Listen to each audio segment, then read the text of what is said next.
Indian വ്യോമസേനയിൽ നിന്ന് ശുഭകരമായ വാർത്തയല്ല പുറത്തു വരുന്നത്. അത്രയൊന്നും നമ്മൾ കേൾവിയില്ല, അല്ലെങ്കിൽ അത്രയൊന്നും പ്രതീക്ഷിക്കാത്തൊരു വാർത്ത തന്നെയാണ് പുറത്തു വന്നുകൊണ്ടിരിക്കുന്നത്. അത്ര ശുഭകരമല്ല.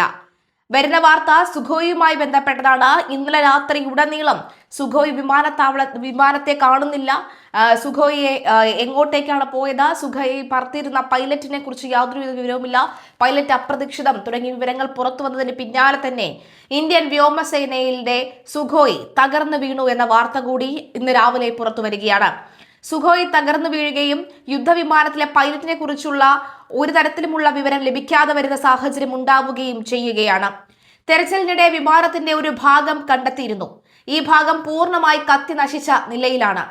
അസമിലെ ജോർഹട്ടിൽ നിന്ന് ഇന്നലെ വൈകിട്ട് 7:42 കൂടിയാണ് അവസാനമായി വിമാനത്തിന്റെ സിഗ്നൽ ലഭിച്ചത്. വിമാനത്തെക്കുറിച്ചുള്ള കൂടുതൽ വിവരങ്ങൾക്കായി കാത്തിരിക്കുകയാണെന്നും വ്യോമസേന അറിയിച്ചിരുന്നു. സുഖോയ് 30 MK1 യുദ്ധവിമാനം റഡാറിൽ നിന്ന് ബന്ധം നഷ്ടപ്പെട്ടെന്നാണ് പ്രതിരോധ വകുപ്പ് അറിയിച്ചത്. വിമാനവുമായുള്ള ബന്ധം നഷ്ടപ്പെടുത്താനുള്ള വിവരത്തെ തുടർന്ന് പരിശോധന ആരംഭിച്ചതായി ഗുവാഹത്തി പ്രതിരോധ PRO അറിയിച്ചിരുന്നു. വ്യോമസേനയാണ് ഇത് സംബന്ധിച്ച പരിശോധന നടത്തുന്നത്.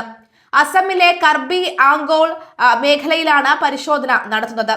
വ്യോമസേനയുടെ സുഖോയ് വിമാനം അസമിലെ ജോർഹട്ട് വ്യോമതാവളത്തിൽ നിന്ന് ടേക്ക് ഓഫ് ചെയ്തെന്നും രാത്രി 7:42 അവസാനമായി ബന്ധപ്പെട്ടതായതെന്നും രക്ഷാദൌത്യം ആരംഭിച്ചതായും വ്യോമസേന ഇന്നലെ രാത്രി തന്നെ അറിയിച്ചിരുന്നു. അസമിലെ ഗ്രാമീണ മേഖലയിലെ കുന്നിൻ പ്രദേശത്ത് നിന്ന് വലിയ ശബ്ദം കേട്ടതായും പുക ഉയരുന്നത് കണ്ടതായും പ്രദേശവാസികളും പറഞ്ഞിരുന്നു.